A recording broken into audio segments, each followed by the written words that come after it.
অসম বিধানসভাত বাংলাদেশী বিধায়ক হৰিশংকৰ ব্ৰহ্ম কমিটিৰ অন্তৰ্বৰ্তীকালীন প্ৰতিবেদনত লিপিবদ্ধ চাঞ্চল্যকৰ তথ্য পোহৰলৈ আনিছিল একমাত্ৰ প্ৰতিদিন টাইমে। অসম বিধানসভালৈ নিৰ্বাচিত হোৱা বাংলাদেশী বিধায়কগৰাকী কোন দলক প্ৰতিনিধিত্ব কৰি তেওঁ নিৰ্বাচিত হৈছিল অসম বিধানসভালৈ? এই সন্দৰ্ভত প্ৰতিদিন টাইমে চলোৱা অভিযানত পোহৰলৈ আহিছে কিছু চাঞ্চল্যকৰ তথ্য।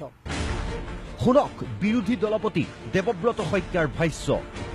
বছৰ দিয়েক পূৰ্বে যমুনামুখ সমষ্টিৰ পৰা অসম বিধানসভালৈ জনপ্ৰতিনিধি হৈ জিকি অহাৰ মন মেলিছিল কামাল উদ্দিন নামৰ সন্দেহজনক নাগৰিকত্বৰ এজন ব্যক্তিয়ে, কিন্তু সফল হোৱা নাছিল এই চক্ৰান্ত। নিৰ্বাচন প্ৰক্ৰিয়াত এজন বাংলাদেশী নাগৰিকে অংশগ্ৰহণ কৰিব বিচাৰিছিল আৰু পিছত তেওঁৰ মনোনয়ন নাকচ হৈছিল।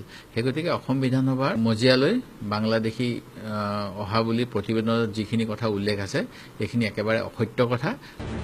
কিন্তু ব্ৰহ্ম কমিটিৰ প্ৰতিবেদনত স্পষ্টকৈ উল্লেখ কৰা এই তথ্যলৈ চাওঁ। এজন বাংলাদেশী নিৰ্বাচিত হৈছিল অসম বিধানসভালৈ। কংগ্ৰেছৰ দাবী, দলটোৰ পৰা বিধানসভালৈ নিৰ্বাচিত হোৱা নাই কোনো বিদেশী নাগৰিক।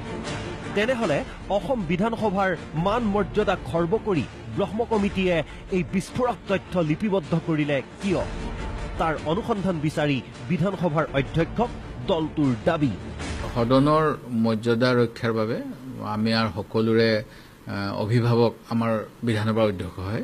মই ভাবিছোঁ বিধানসভাৰ অধ্যক্ষ ডাঙৰীয়াৰো নিশ্চয় এই তথ্য বিভ্ৰান্তি দৃষ্টিগোচৰ হৈছে আৰু তেখেতে ইয়াৰ শুধৰণিৰ বাবে যাৱতীয় পদক্ষেপ ল'ব। ইপিনে ব্ৰহ্ম কমিটিৰ ওপৰত খৰ্গহস্ত একাংশ বিৰোধী বিধায়ক।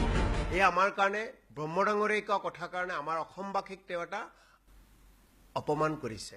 কাৰণ স্বাধীনতাৰ ৭০ বছৰ পিছতো অসম বিধানসভাত এজন বাংলাদেশী আহিব, আমাৰ অসমীয়াৰ কাৰণে কিমান লজ্জাজনক কথা। যদি সঁচা অৰ্থত কথাটো হয় তেনেহলে তেওঁ উপযুক্ত তথ্য সহকাৰে প্ৰমাণ কৰি দিয়ক যে বাংলাদেশী আছে, আৰু যদি বাংলাদেশী বিধায়ক নাই তেনেহলে ব্ৰহ্ম ডাঙৰীয়াই কি শাস্তি পাব সৰ্বানন্দ সোণোৱাল ডাঙৰীয়াই তাক ঠিক কৰক। যদি বাংলাদেশী বিধায়কজন কংগ্ৰেছ দলৰ নহয় তেনেহলে কোন দলৰ? পৰৱৰ্তী পৰ্যায়ত আমি ফাদিল কৰিম চাঞ্চল্যকৰ তথ্য। কেমেৰা পাৰ্চন গণেশৰ সৈতে পংকজ প্ৰতিম বৰা আৰু গালিবুৰ ৰহমানৰ ৰিপৰ্ট, প্ৰতিদিন টাইম।